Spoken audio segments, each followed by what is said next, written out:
Welcome to the Flat Earth Debate Live. I'm your host, Nathan Oakley, and if you are new to this channel, or you've not done so already, then be sure to subscribe, hit the bell notification icon and join button if you'd like to become a Nathan Oakley 1980 channel member and keep up to date with the Flat Earth Debate. If you would like to support the channel, there is a super chat that runs alongside each of these shows while they are live, and there's also a PayPal, Patreon and crypto link in the info box below the video.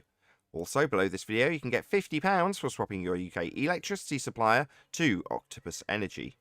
Most importantly, if you'd like to join the discussion, simply mute the page you're currently watching, then click the link in the info box below this video to join the panel and express your views on the nature of Earth.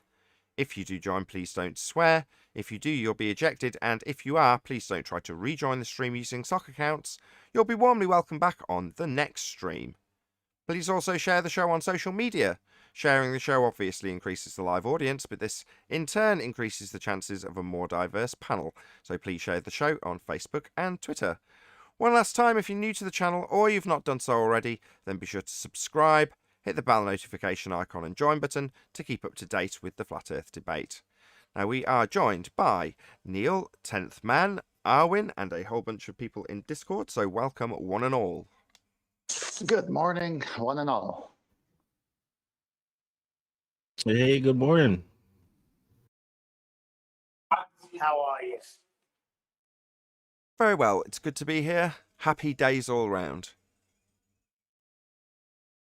There's any actual globe heads in the Discord server this morning before I go through housekeeping?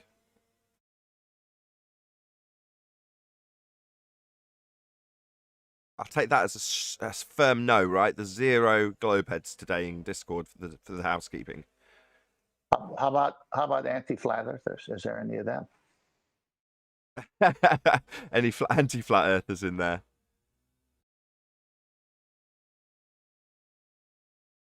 Clearly not. Okay, I mean, we've got 2 choices then, panel.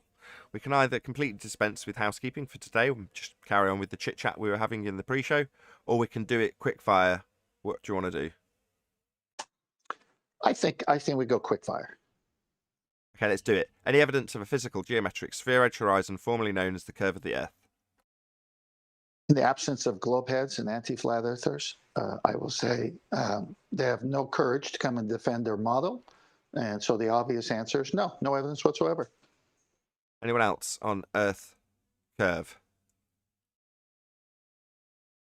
Any evidence of axial rotation of the Earth-based variety? Ditto. They're afraid to come in. We Is scared there them any? away.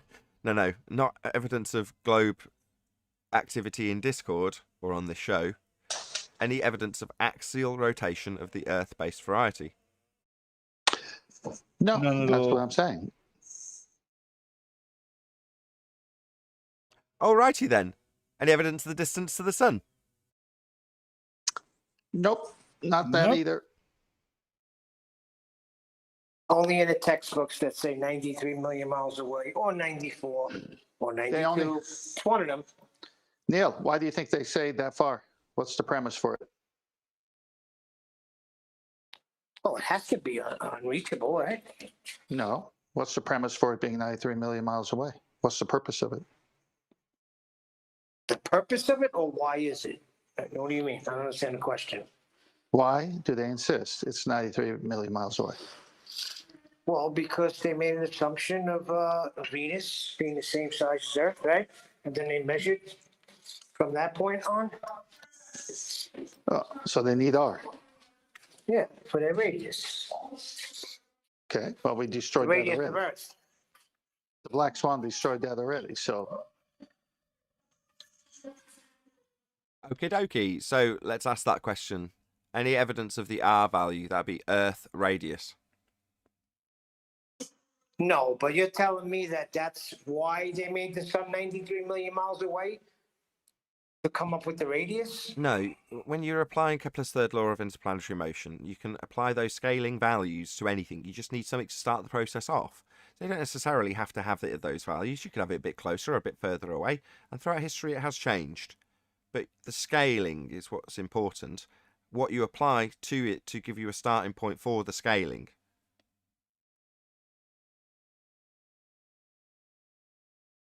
Any more on the distance to the sun? Any more Yeah, for any more? well, yeah. Yeah, they also need it far away because they have to assume light comes in parallel.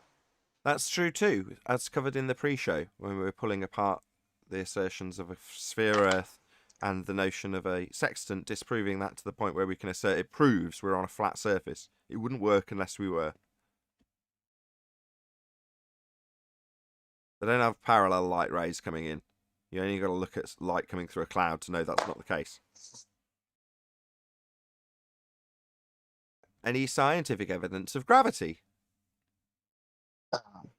What is that?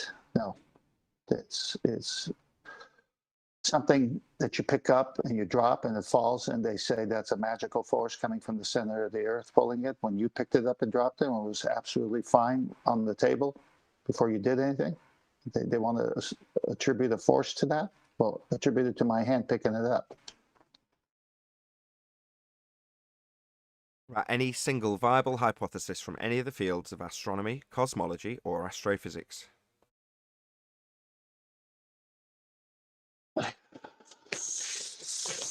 Anybody else?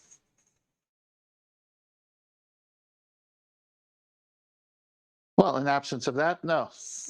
All they have is limited to observation of something in the sky with a telescope, and that's it. No science applied to it. They can't manipulate it. They can't test it. They can't do anything. They can just do guesswork. Any evidence of a self-perpetuating molten iron core at the centre of a presupposed spherical Earth? Negative.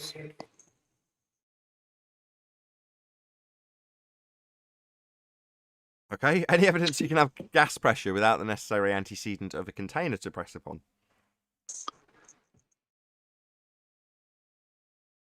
Interestingly enough, I asked a friend of mine yesterday that I met for a late lunch about this question.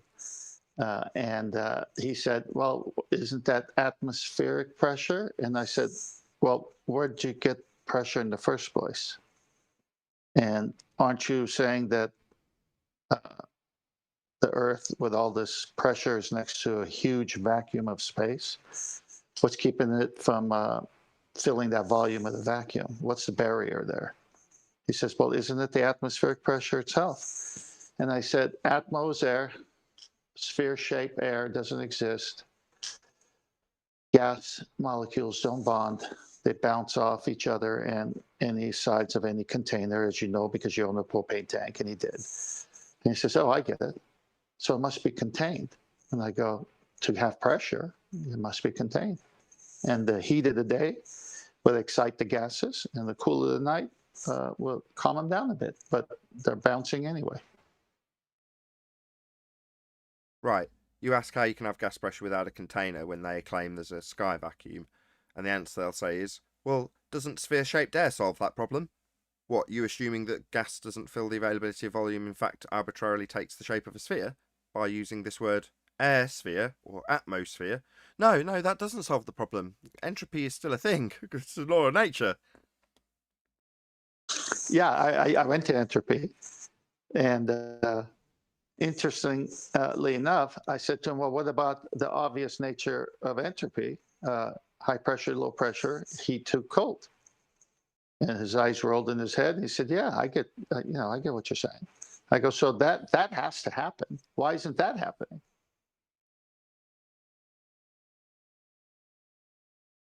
Any evidence of a Well, it's not- self-perpetuating molten iron core at the centre of a presupposed spherical Earth? I think you asked that one. I've already asked that. Well, then we're done with housekeeping, I think. That was quicker fire than I expected. Yeah, and you know what? It's akin to someone calling someone I love names, and I don't stand up and defend them. Where are the ballers and anti-flat earthers right now? We just destroyed everything they live on. Oh, I've got a few more people in now. Missed the hypothesis question about cosmology and Any viable hypothesis from any of the fields of astronomy, cosmology, or astrophysics? nope. I did ask that. I asked all of them. I'm Yeah, pretty you sure did. I asked You all of did them. ask that one too. Did you? Yeah, I did. Yeah. Oh, I'm sorry.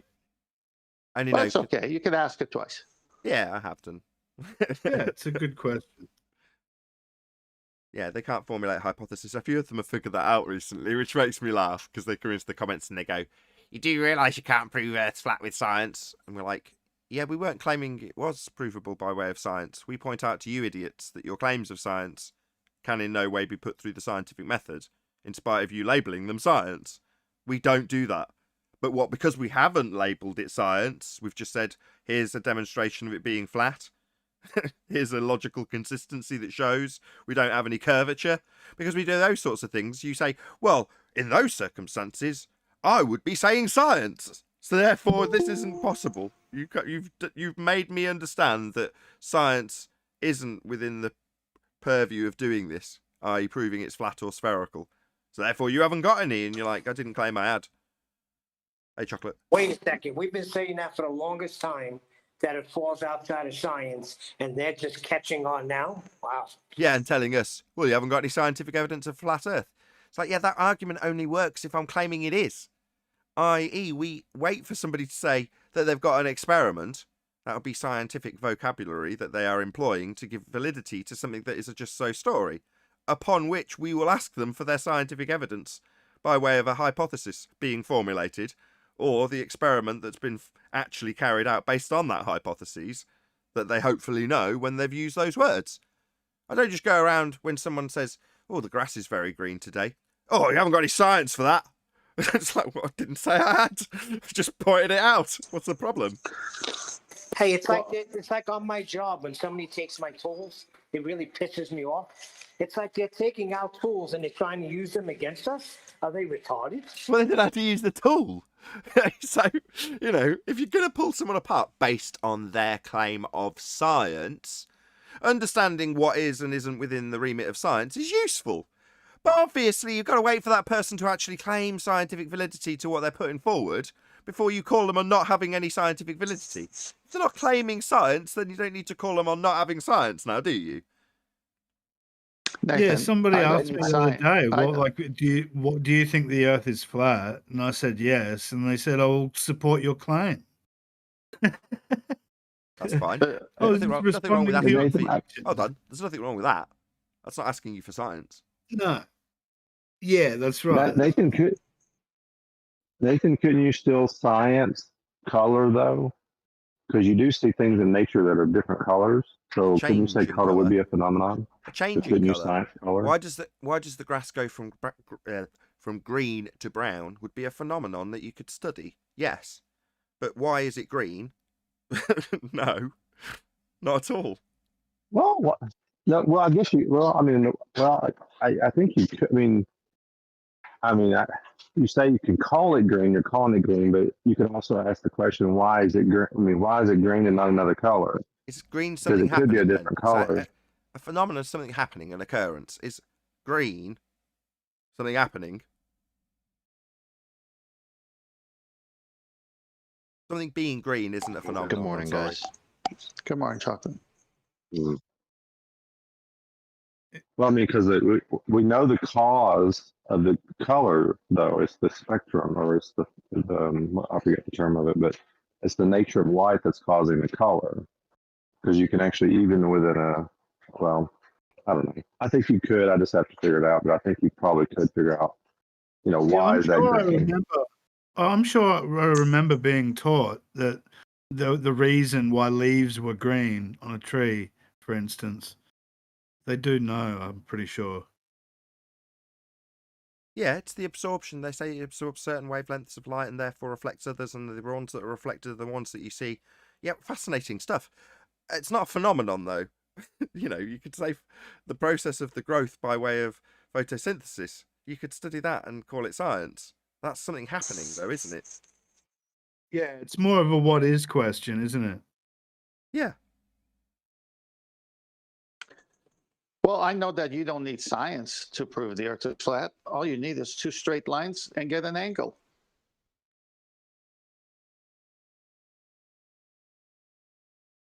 Okay. Check out those videos if you haven't seen them already. It's called, or they are called, The Tangent Proves Earth is Flat, or some variant of that. The several videos are released maybe within the last week or so. Check them out. 10th man's presentations have been polished up over a significant period of time now, and they're right on target. And better still, the one occasion it was actually done during debate, so someone was there challenging it, which was great. Furthermore, they were saying the sextant proves it's a globe, which was comical. Entirely comical. I've searched far and wide Listen, on math. I don't know about you guys, but I think you're all talking shit because my boy Big Mike, aka Vsauce, says that it is a three-dimensional spheroid. However, I don't know that, and it has not been proven because science doesn't prove anything. So disregard my whole channel talking about how science proves things, and please don't worry about that. Thanks. Yeah, Chocolate, did he drink any of that Vsauce? Is that what caused it? yeah, but I see your point, Chocolate. When you've got people called Simon Dan, all right, or Professor Dave, well, why? Well, they've cottoned on to the same thing that we fight against. They've realised that there's a magic trick that can be employed, and the employment of the words of science lend credence to your assertions. That's all it is. It's a fairly basic magic trick. Abracadabra is the same as science. Abracadabra, so you listen while your hands are doing something that nobody's noticing. Well, science, you say? What, empirical?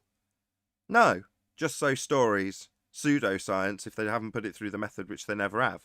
But they'll use the words, and they'll even give themselves the names of science to lend validity to what they say. Yeah, abracadabra is like science. Presto changeo, that's like gravity. They got all the magic words. They just repeat. Hope it works out for the best. I'm sorry. I have to keep coming back on this thing of color, because you could technically say color is a phenomenon, because you could go out into a field and see the same type of flower, but it's different colors, and you can ask the question, why is that? So you have one flower is one color, and another flower is a different color. Out in nature, and you could science and figure out the cause of the different colors.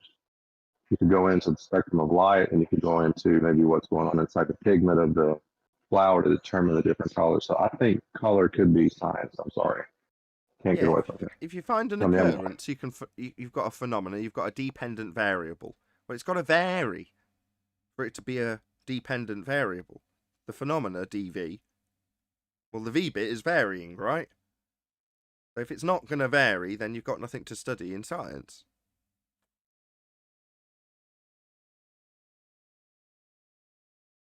Well, yeah, I mean, I there's think you're certain right. elements of biological science. You can vary things in biological science to determine things. Yeah, I So agree. yeah, technically you could do that. I agree. And observing it occurring in nature, it's not a stretch. I don't disagree with you, Paul. You could eventually find something to do with colour and put it through the scientific method. I'm in no doubt that's the case. Well, and even like asparagus, you can get those flat colored asparagus, and then you get the green asparagus. There's same thing, but it's two different colors. So yeah, okay. Right Wait, on. so can we science why cauliflower looks like white fake broccoli? That's why I don't eat freaking cauliflower, because it looks disgusting. Actually, I could take a little bit of offence to that. 14% cauliflower. You identify as a vegetable too. Nice. Cauliflower is green broccoli, Chocolate. What? I think this has descended too far into farce already. Let's just leave that.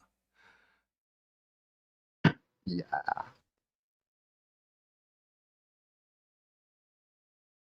Anyway, anybody found the address for the horizon or something? Yeah, you missed out on housekeeping. We covered the physical geometric sphere edge horizon, formerly known as Earth curve. We also covered our lack thereof, basically debunking everything. Oh man. So you mean I can't put 1.225 times the square root of the observer's height in feet in my GPS and find the horizon? Is that what you're saying? Nah. You could, of course, transpose any photograph or image that you're viewing with your own eyes into a mathematical construct of orthographic view where suddenly you can see the side of your own head from several thousand miles, 90 degrees to your location, and the target at, again, 90 degrees to your location, so that you can draw a straight line between the two, ignore all aspects of perspective, and then claim that anything that's at the horizon or a limitation to your view being obscured by a limited viewing angle is actually going behind an Earth curve reified edge in this Muppet Vision construct that you've derived from the view that you see with perspective. You can do that. Obviously, then the geometric horizon you're describing only exists in the maths. Yeah, I think curvature, or the lack thereof, is the single, simplest, most devastating proof against the globe that destroys the R and therefore destroys everything that comes with the globe. Yeah, I'm glad you added the bit about it destroying R onto the end, because for several years, people have been able to demonstrate that we, quote, see too far, and that just plays into their argument until you peg them down on what they're actually got as their original assertion, Earth, a sphere, radius 3959. Yes, not a straw man, by the way. Anyway, once you've got them pegged on their actual begging the question fallacy within a logical consistency argument, you can then take away their R from them, which means that they can't beg the question anymore. They haven't got a reasonable justification to say, we already know it's a sphere, therefore I'm going to assume this R.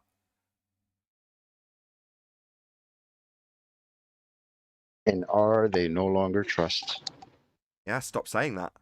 As much as it used to annoy certain individuals, it's like I used to say, in R you trust, because they automatically assumed R and just said it was justifiable to beg the question. We got them to admit it. Mick West is like, yeah, I am assuming R.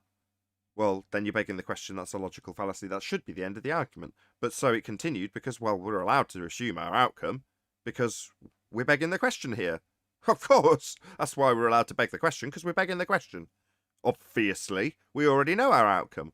We already know we're on a sphere, so every example we make from here on in will still have Earth a sphere radius 3959 at the heart of the argument, presupposed. So then you take that presupposition, rip it to shreds within their formulation of that begging the question fallacy, force them to assume it's a sphere and show them how it isn't, debunking their R and everything that sits revolving around it, no metaphor intended. Hello, father of a stolen child? Hey, how you doing? Very well, we were just talking about you. Let's speak of the devil. Indeed. We were talking about you yesterday as well, but because we were also talking about Brian Mullen, the context of what was being talked about in reference to you made sense in reference to Brian Mullen, so I just left it in and didn't draw attention to the slight context deviation that I'd engineered in to the edit. But it didn't matter, it didn't change what was happening, but you know what I mean. You weren't here. 10th was pointing out how measurements are very important to you based on your job that you recently departed from, and based on needing and requiring and understanding that we had measurements of Earth a sphere, you were comfortable in the knowledge and understanding that Earth was a sphere. And upon having those removed from any capability of being measured at all, you became a flat earther.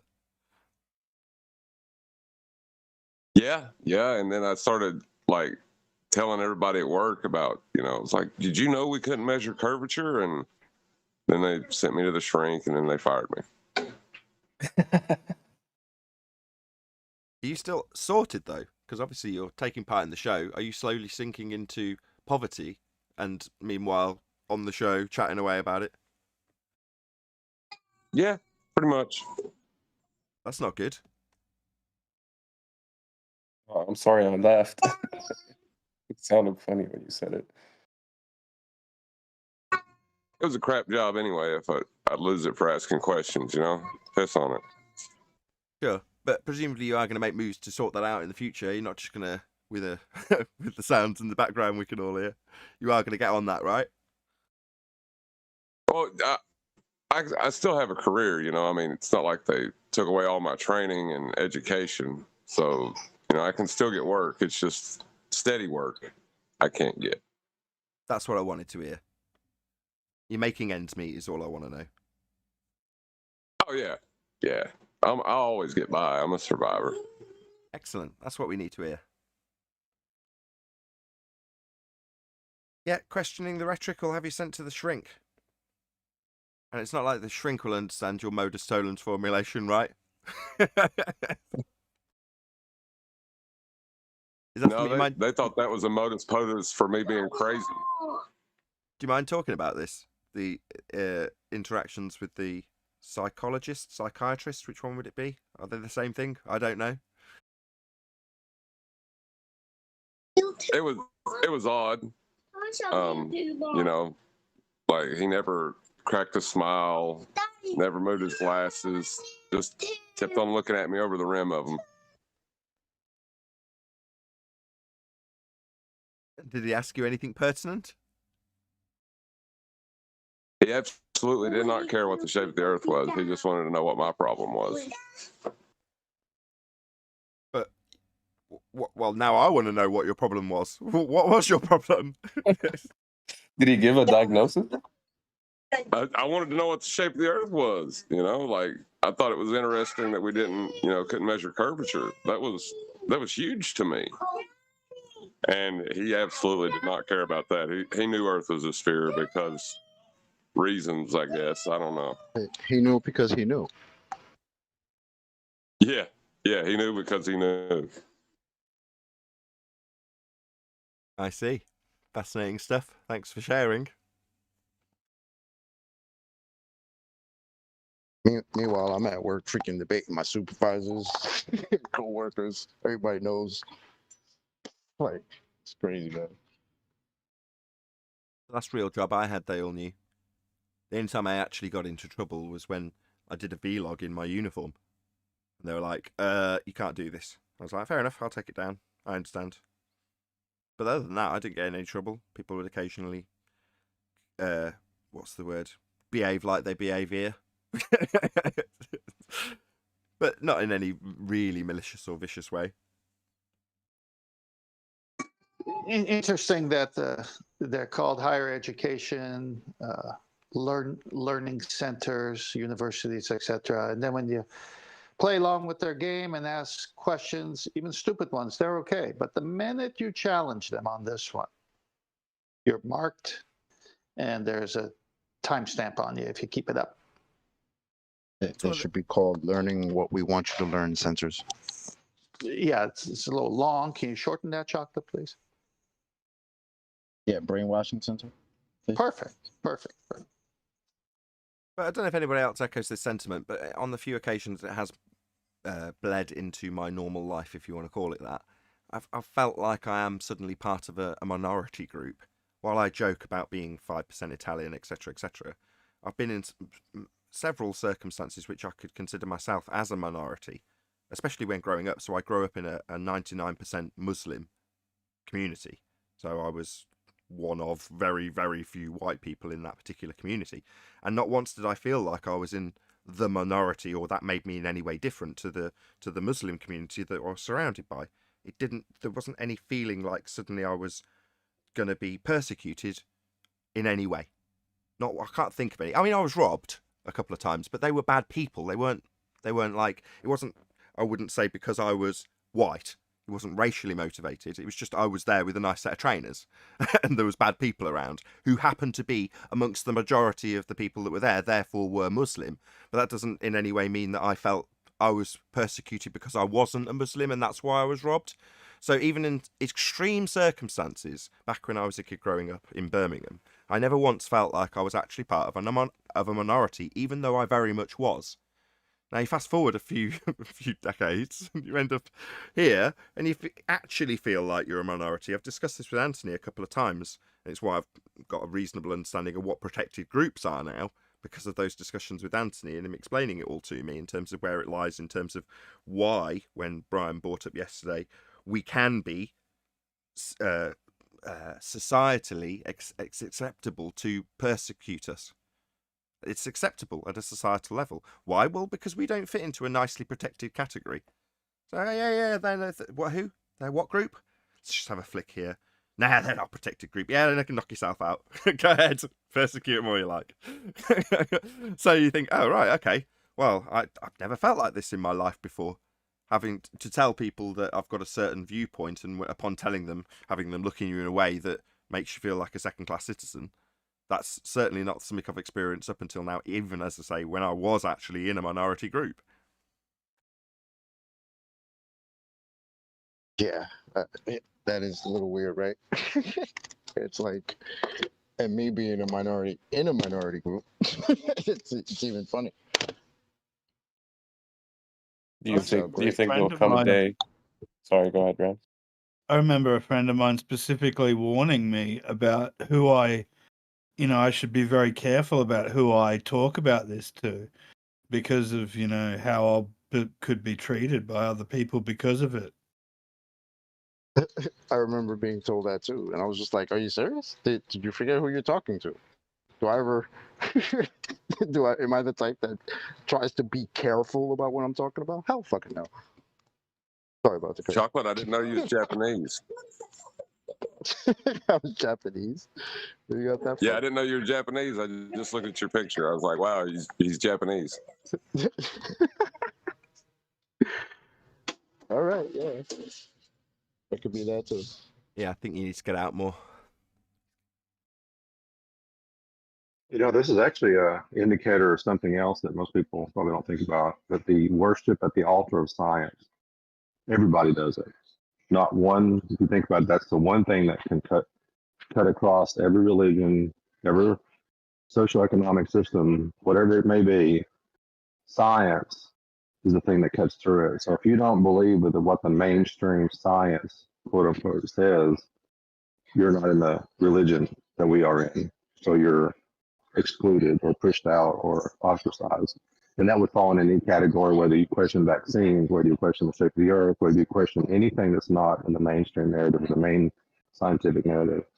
So In fact, it is a religion fact, in that itself. yeah, in fact, it's illogical for you not to. That's the mainstream attitude. Wouldn't then science be the one world religion that they warned us about? No, That's what I no, think. no, no, no, no. I don't think it's No, no, I no. think that's what. That might be an umbrella for heliocentrism. The one world religion is heliocentrism. The notion that we're on a sphere is the one world religion. What are we talking about when we talk about Earth being a sphere? We're talking about the sun being at the centre of our world and us rotating around it. That's a sky religion. Let's tell it like it is. Heliocentrism is the one world religion. And for those that say it's not a religion, who's Helios again? Helios is a sun god, and I've been saying that for the longest time, that the one world order or new one world religion is the heliocentrism. Yeah, putting the centre of your world at the point that the sun is stationary in your frame of reference in the solar system and having you move around it is a fundamental change to how you perceive the world and is a description merely of the movement of the lights in the sky and telling you what those lights in the sky are. Now, it's easy to reconcile the religious aspects of it when you tell a child or a lion cub that they're the spirits of lions long gone. And you go, all right, that's beautiful. I understand that you're just giving me that notion for whatever metaphorical reason you're trying to imply.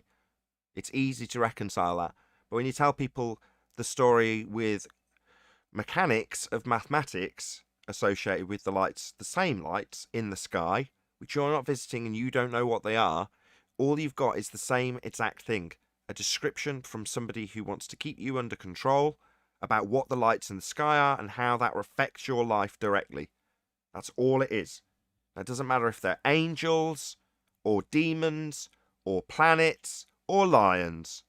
All you've got is a description of the movements of the sky that very literally controls the mind's eye of people who are told it.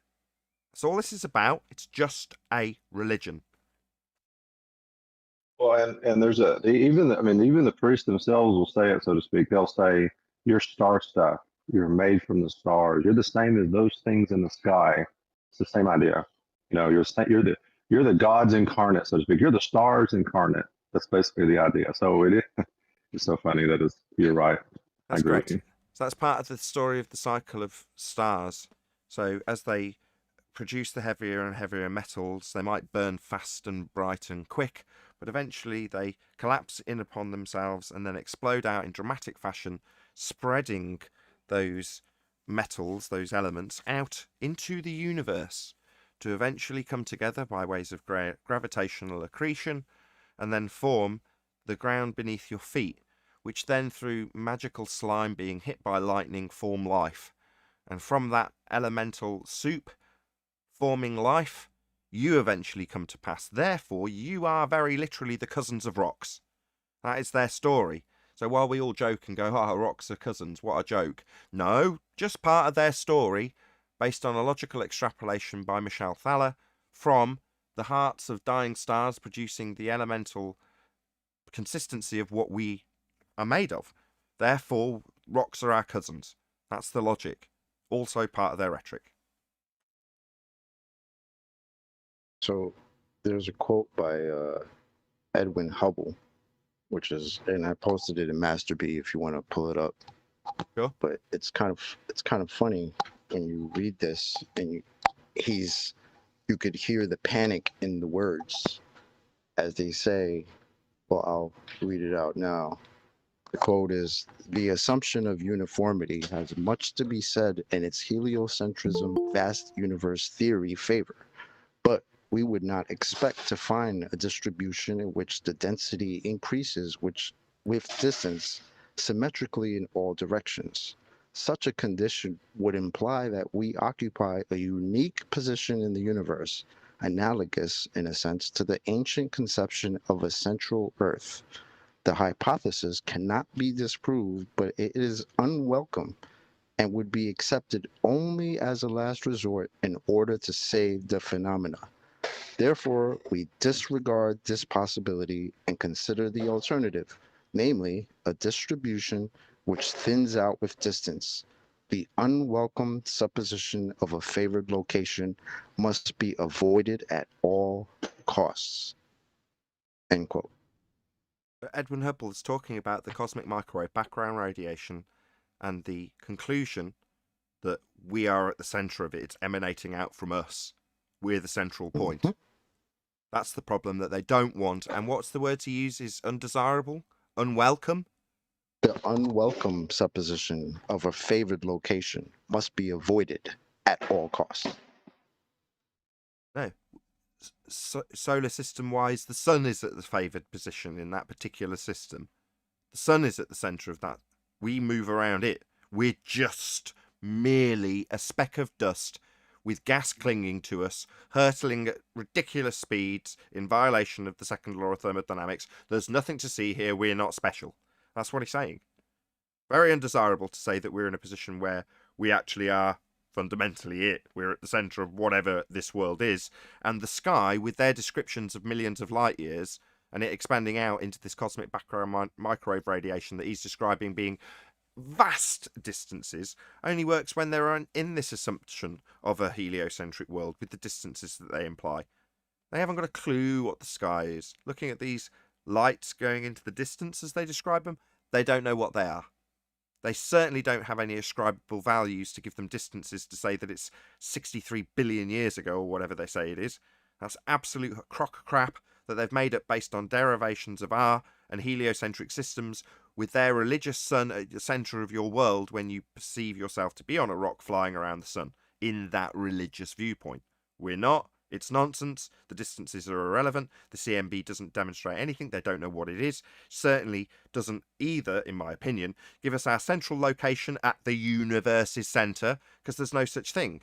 There's the lights in the sky and there's what you can see from your position on the ground. Does that tell you about where you are in the world and how far back in the future you can see, as they assert with this nonsense? No, it does not. But that religious belief will have you believe that it does. And that's all it is. Them telling you that the lions in the sky are the souls of past lions. Hey, everybody. Hey, Nathan. I don't see how it doesn't just say, okay, this is where the Big Bang started. It started right here at our sun. Like, I don't see what his major problem is at that, right? He's scared. Read the words, man. This favored position must be avoided at all costs. Why? Why? Because we have to be meaningless and insignificant? No, Is that pretty the only much. reason? What kind of a reason? Arwin, Let me just try once more. Because in the heliocentric system, where he's talking about the distance to the CMB measured in his assumptions, he's got a sun-centric system in mind. Sun-centric in the solar system, great attractor at the centre of that system. We're very much not at the centre of anything. We're at a point in the Milky Way, right? Moving around the great attractor. That's what we are in the heliocentric world. You are here on a map. Well, no. Well, maybe that was just a faulty assumption. Maybe we are actually very close within the presupposition of everything at the center of where the Big Bang all started. What is the problem? I'm serious. What is the problem within the wider way of going the Big Bang is the problem. Okay, yeah, thanks. Problem is your introduction of Lemaitre's Big Bang nonsense from less than 100 years ago doesn't in any way change that Chocolate's point is that this statement is his fear of what the CMB shows, us at the centre, based on what they're measuring. Now, at the centre of what? I don't know. I don't think it actually demonstrates anything. But their extrapolation can only draw them to one conclusion. It's not that you are here on a map, moving around the sun, moving around the Milky Way, moving around the Great Attractor. That is not the case. We are at the centre as far as this demonstrates. And he's saying that position, which is what it shows, must be avoided at all costs. Because as far as the system, the model, is concerned, we most certainly aren't at the centre of anything. Hope that's clear. Well, that is just an arbitrary position they want to take to make us insignificant for emotional reasons. There is no technical necessity to avoid it whatsoever. It's complete bullshit. Yeah, nobody's disagreeing with that. Yeah, let's just agree with Arwing. If that's your point, then nobody's going to disagree with that. That's correct. Yes. And if you want to take the extrapolations of how it controls you and your life, then yeah, it makes you an insignificant speck of dust in an ever-expanding soup of nothingness, Arwin. Yes. That wasn't my point, though. But yeah, you can never get my point because I'm always being interrupted here. Oh, you're right today, man. There is no It's need. rejecting. So now I don't. Well, I'd like to say something. Do I need to explain it or not? That's a sleeping warrior position. Am I gonna I would like be to able hear to the rest of explain this or Arwen's not? statement. Go ahead, Arwin. Yeah, right. So it's not about their need to be insignificant. That's a personal, spiritual reason that doesn't relate to mechanics in any form whatsoever. It doesn't matter what his fears. Total bullshit. It doesn't matter what he fears. There is no mechanical necessity to avoid the point that we, with our presumed galactic place with Earth and the Sun, are just so happen to be at the center where the Big Bang all started in this time period of eternity. Why not? What would it matter? Technically, nothing. You know why it matters? It matters nothing. Well, You know what it does matter? What did he call it? Not just a location, a favored location. Who do you think it's favored by? Who do you think he means? What do you think he means by that? That's just political bias. Political bias against what is it called again? Geocentrism. That's it. That's the only thing. That's the only thing. I was wondering about that too, Chocolate, and I think the favoritism is favored by the universe itself, favored by the space that we're in. Well, here's the thing. Let's think about what favored means. Hold on a second. When he wrote Hold the on. quote. There's significant. Why are you putting weight on that thing that he said? Why are you making the weight of his point bigger than it needs to be? It's total bullshit. well, It doesn't mean anything. Because this is the same Hold on clown a second. that they put a supposed telescope in a second law of thermodynamics violation and named it after him. Well, that's we'll get very to the nice. next- Okay, So everyone he's calm a down. pretty- Hold on. Hello, bro. hello, What- you- hello, you hello, might need to hello, calm hello, down, bro. hello, He's a hello, presuppositions hello. engineer. 20 more Let's do it. times, Arwin. Maybe just cause total chaos for the next 10 minutes. Thank you. Yes, we'll get to Sophia Hubble nonsense later. Paul, go ahead. The thing about a favored position, so to speak, favor implies purpose or intent, right? Well, the problem, they have a problem with that, because if you have a purpose and intent to your life or the things that are, that might imply that there's a way you should live and act. So there's an implication to remove any kind of purpose and any kind of meaning, because once you remove that, then you can do anything you want. So really it comes down to that what they're after is they don't want God to make them accountable for who they are and what they do. Yeah, it's called That's it. nihilism. What the heliocentric system leaves you with is nihilism. Well, I don't think. inserted. I don't think. Hang on. He inserted it. Aaron, hello. Go ahead, Brian. Right. Yeah, thanks, Nathan. I tried to say something 2 or 3 times. I didn't get a chance because Aaron was overtalking go ahead, 3 Brian. times. While Okay, bye. Well, that's what Arwen, happened, please. Arwen, please don't just send this show into chaos. Thank you. Go ahead, Brian. Thank you, Nathan. Well, it's not even that. What I was going to say started off with what Paul was saying, that it suddenly points to a purpose, right? So that means we would have a purpose for being in the center. But it's more than that. They don't want the world believing that they might have a purpose. So it's not just their own fear of them having a purpose. It's the fear that the world might view itself as having a purpose. That's what they're really scared of. Because then they don't have control of anything. Because who are they then? Exactly. And I think it's the suggestion of a creator as well that is scary as hell for them as well, because it's inevitable. Yeah, it was scary for me when I first came to this subject. I braced against that for the longest period. Well, it seems scary. Like, and maybe it's designed that way. Maybe that's an unintended consequence. Maybe it's on purpose. But I mean, when I thought of this place as created, I mean, there's sometimes where I think about Attack on Titan. I'm just like, what the fuck is really going on out there? Like, who is this creator? Like, could I wake up tomorrow and see like a big ass face in the sky? Like, these things are very scary. All chocolate, if I'm, Yeah, go ahead. all chocolate did was read a claim made by Edwin Hubble. Chocolate wasn't making the claim. Why did that get turned around as to chocolate making a claim? All chocolate did was read in context what that Mr. Hubble said. And it speaks for itself. Well, if it's any consolation to the heliocentrists, the map they made of the cosmic microwave background is void because it's based on a celestial sphere. So all of that is moot. Did you just say, what did you say, celestial? And you also said, what did he say? Never mind. He said celestial sphere, the imaginary position of the stars. If it's any constellation. Very good. That's what it was. Very good. Eli, you're getting sharp here with the puns. And then he also said void, vacuum.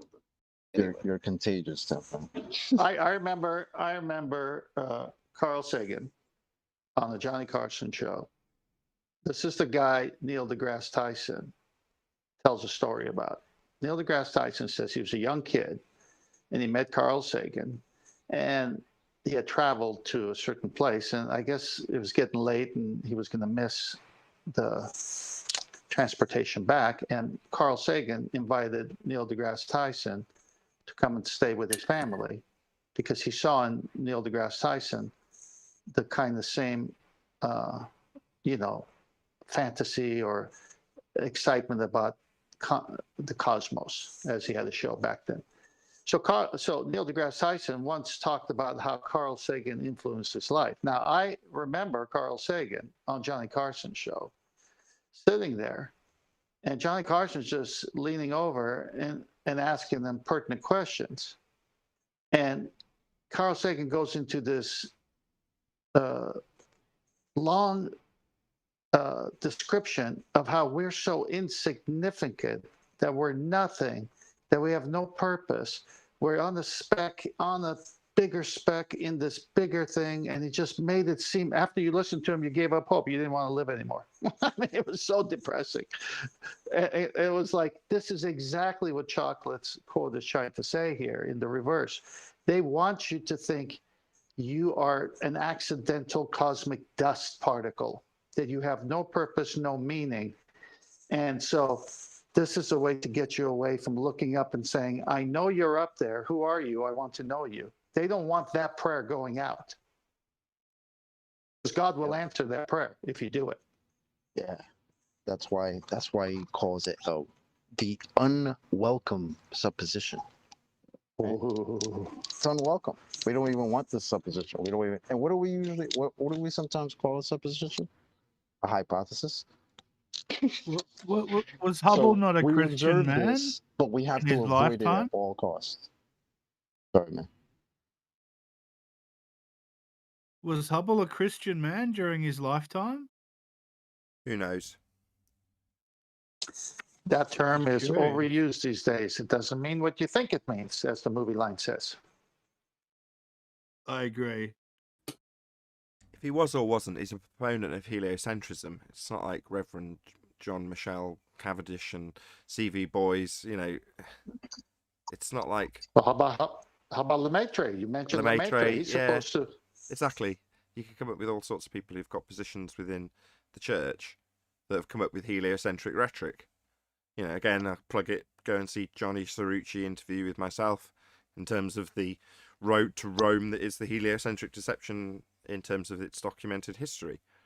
But so what? You know, them being ascribed to some particular group when they're punting heliocentrism or trying to figure a get around for something that doesn't quite work, or apologise for the fact that their observations seem to put them at a central position that has to be avoided at all costs. It's like, do I care who his tailor is? Not really.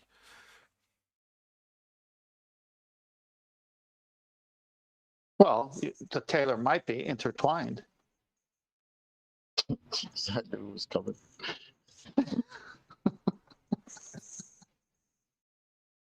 So what?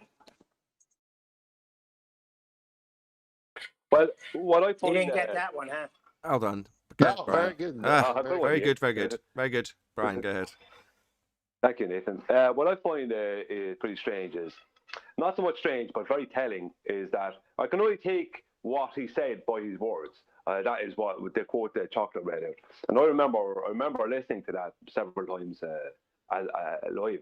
Not live, but in audio. And the thing about it is he only got to the point, basically stating that they got to the point, going by what he said, where it looked like they were in the center of everything. Now, they had never got anywhere near it being like, let's just say, near it being a geocentric flat plane that's enclosed. They never got anywhere near that. But the first mention of anything that was in that direction caused them sleepless nights straight away. So I find that very telling. It's like, it's the terror that they felt purely by just maybe being in being a geocentric center within their fantasy alone was major troubling for them.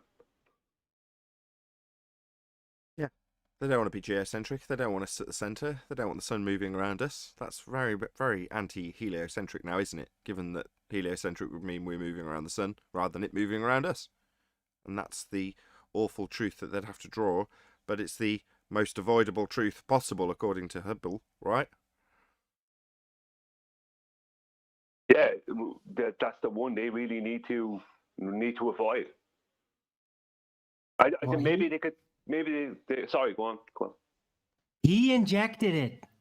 Yeah, we're all talking about something that Hubble injected. His fear. Where's the mechanical necessity of that being avoided? It's not a point. He just made it a point, and you're discussing it for 15 minutes straight. Something that he said. Yeah, I purposely did that, Arwen. You all right with that? How dare you, What's Chocolate? wrong So with it's you, bro? completely superfluous then. It's not a consequence What mechanically would you on like us to anything. talk about? What you want to talk about? What would you like to talk about? Why would we not talk about that quote? Like, what when the it's hell? very Yeah, powerful? Arwin. Sorry, Chuck. Ah, that's very suspicious. Why wouldn't we talk about it, Arwin? Get him!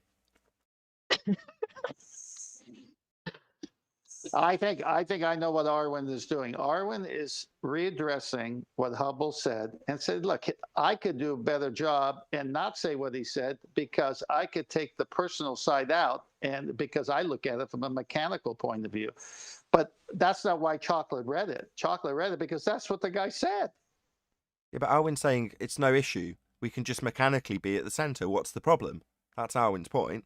And you go, okay, yeah, Exactly. that's fine. If you don't have a worldview that's in opposition to, then it's going to cause you sleepless nights. All well and good for us to say, yeah, so what? We're geocentric.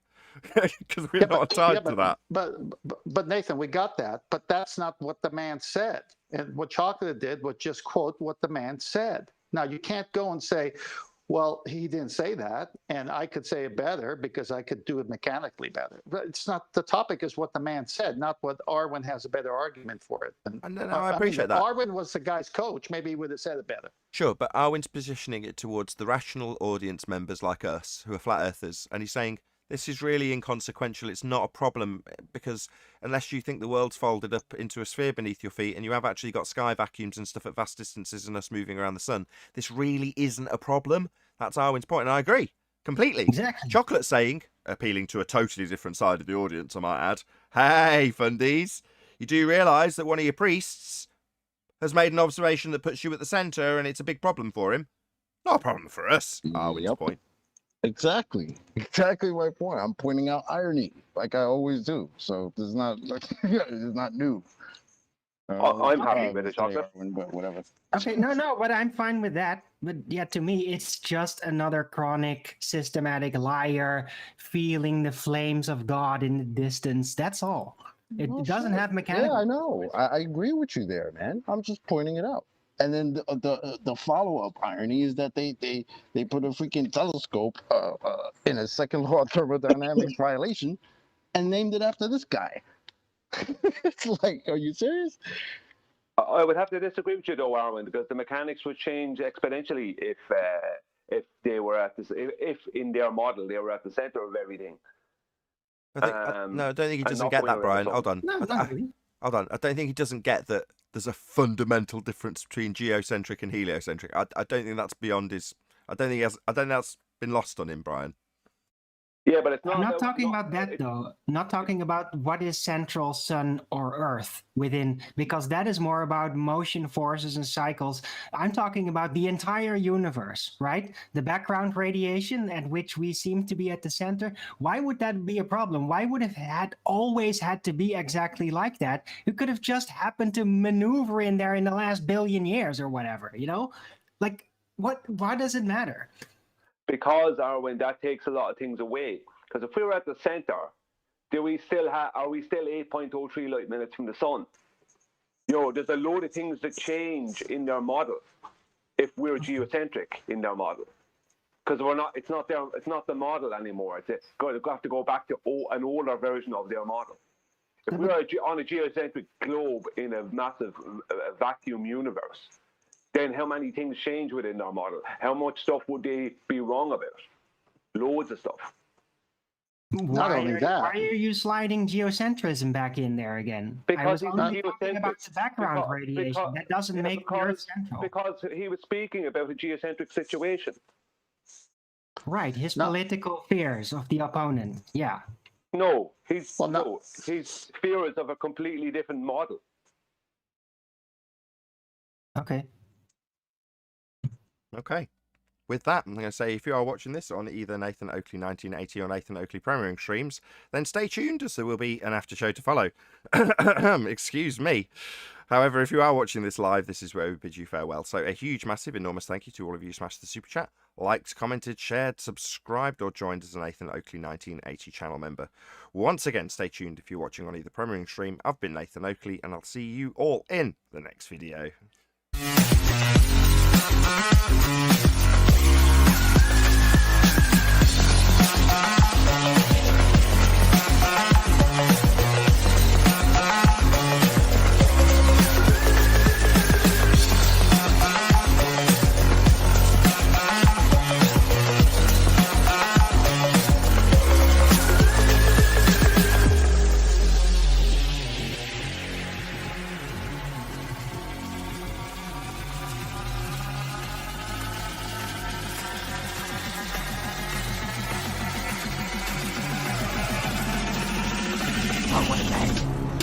fucking name!